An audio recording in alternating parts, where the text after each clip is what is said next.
İki kardeşimiz, kendileri küçük ama yüreği kocaman olan bu kardeşlerimizde Allah razı olsun. Allahu Teala bunların sayesinde artırsın inşallah.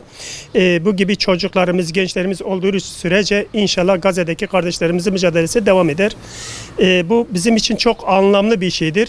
Belki ellerinde tek varlığı olan bu bisikletleri Gazze'deki yetim ve muhtaç olan kardeşlerimize gönderiyorlar. Allahu Teala hayırlarını kabul etsin. Allahu Teala yerini kat kat doğursun inşallah. Belki de Allahu Teala onlara daha güzelini nasip eder. Biz de bu vesileyle bu iki kardeşimizin bisikletini burada satıp parasını Gazze'deki kardeşlerimize göndereceğiz. İnşallah bu diğer kardeşlerimiz için de bir şey olur, bir teşvik olur. Herkes bu şeye bir katkıda bulunur.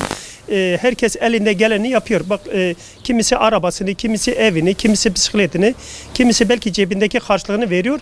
Bu da çok önemlidir. Hepsi bizim için çok kıymetli ve değerlidir. Katkıda bulunan herkesten Allah razı olsun. Her şeyden önce de bu küçük kardeşlerimize Allah razı olsun. Allah hayırlarını kabul etsin. Allahu Teala onların anne babalarına bu gibi şeylerini devamını diliyoruz inşallah. Gazze'deki kardeşlerim için canımı feda edeyim. İnşallah bu bisikletlerin parası onlara ulaşılabilir. Bisikletlerimi Umut Kemal'e göndereyim. İnşallah bu bisikletlerin parası Gazze'ye ulaşır. Kahrolsun İsrail.